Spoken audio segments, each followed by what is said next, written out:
Now on some busts you will find they're either carrying a weapon of some kind or some sort of prop to help tell the story. Now what it does mean, it gives you the added opportunity to add in another layer of detail.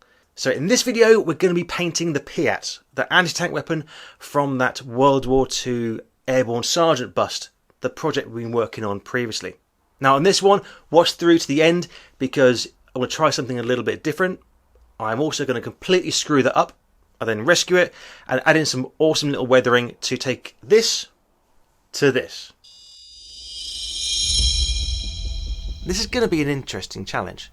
Now normally if I am painting something in metallics, I would do it in a black primer rather than a white or a grey. But as this one is going to be predominantly painted metal, I've done it initially in a Mecha primer from Vallejo, but this time in grey. Okay, so I'm also going to try and paint this as realistically as I can. So I want it to look like it's been used in the 1940s. So it's not a museum piece, it's been hanging around for decades, but at the same time it's not brand new out of the factory. Now the tricky thing is that most of the reference photos that I can find of this bit of kit is either museum pieces, and they look like they're over 80 years old, because they are, or they're reproduction pieces, or they are the originals, but they're in black and white, which doesn't help figuring out the colours very easily.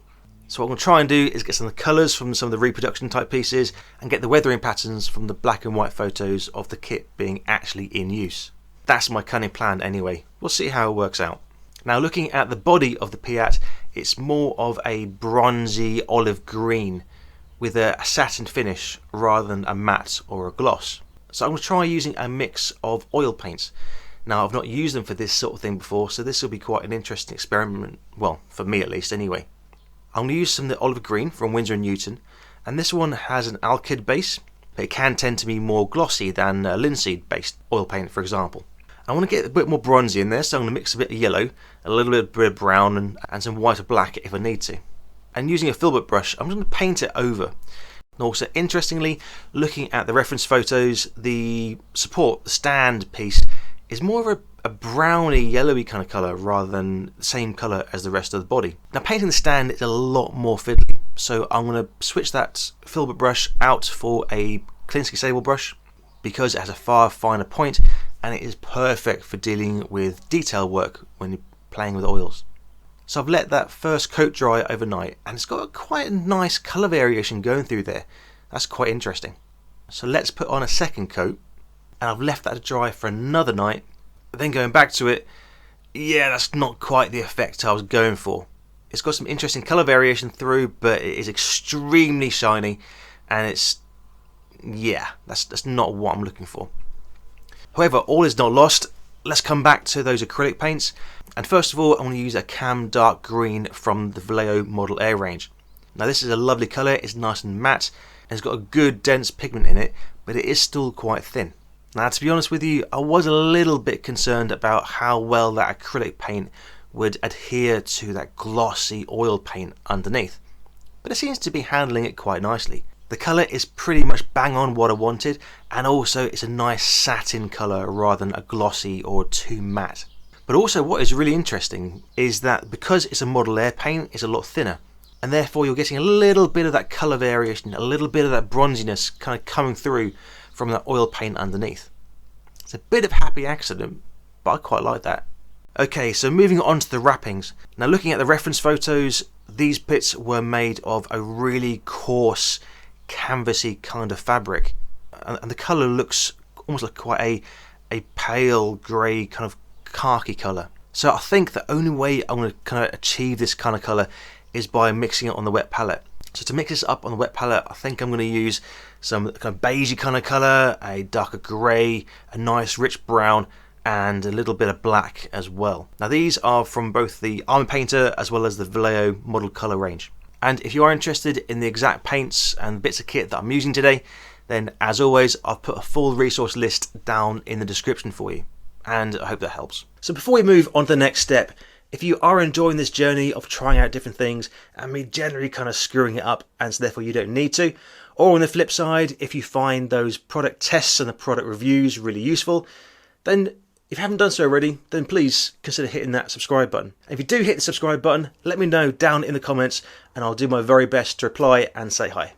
Now moving on to the bit that I absolutely love, the weathering phase, but in a way that shows that it's in current use. Now I want this piece to look like it's battered, but I want it to look like it's got that damage through heavy use, rather than it's being abandoned and just rusting in a corner somewhere. Now looking at the wear and tear on the historical pieces, they lost a lot of the paint around the high use areas, exposing that silver metal underneath. And looking at it is predominantly around the edges of the sights, around the trigger mechanism, as well as some bigger scratches and dings on the body on the side of the PIAT. Now fresh scratches on metal like this tends to be very, very bright and shiny. So I'm going to use the chrome from the Vallejo Model Air metallic range, and first of all using a medium dry brush. Using the dry brush, I'm then going to go over very lightly over those high usage areas. So in particular around the trigger mechanism, as well as those exposed edges around the sights, for example. Next I want to create some deeper and large scratches.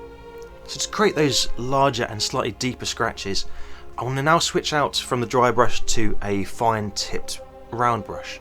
Now one thing that I noticed that was interesting from the reference photos was that the larger scratches, they're not one big sharp gouge coming out of the metal. It's more of a graze. It's more like lots and lots of little scratches which build up to a larger area of damage.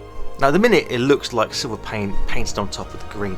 So to give that illusion of depth and going through the layers of paint, I want to use a much lighter green, which on the real thing would have been like the primer. And adding this very light green, once again in very, very tiny little lines, will help to make it look like that damage has gone through multiple layers of paint down to the bare metal. Now at the moment it still looks like that silver and then that light green paint is still on top of the overall dark green. Therefore, to help blend those edges in a little bit, I've gone back over it again with that dark camouflage green, and once again little lines just to kind of feather it in a little bit and to show that the overall green is on the top layer, and then you've got the lighter green and then down to the bare metal. Now not all these scratches are going to be nice and new and shiny. So on the bottom of the base plate, I want to show where the metal has been damaged, been worn away, where it's been slammed down onto the ground, for example, and the paint has been worn away, but the metal underneath has now had the time to oxidize and slightly go rusty. So therefore I want to use the exact technique we did on the main scratches, but instead use a dark brown paint and then put a few fresh scratches in there as well for a bit of added interest. Now considering that the story of this piece is that this PIAT is being lugged around northern France in the mid 1940s, it looks exceptionally clean. So to make it look a bit more dusty, a little more grubby, I want to use the Weathering Master Set A from Tamiya.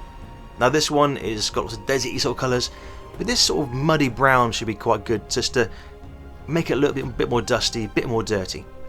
And also this will add a bit more definition into those canvas areas as well.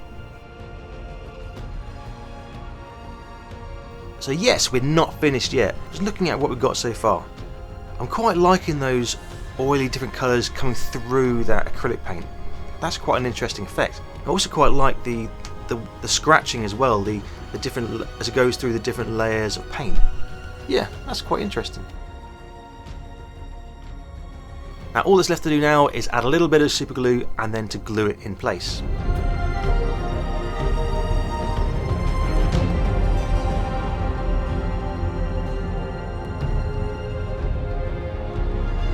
Hold on a minute. Yep, I can hear you thinking, when did you finish painting the rest of it?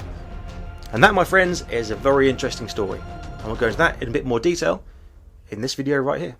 If you liked that, found that useful, please bash that like button and share it across your social media. And I'll see you for the next project.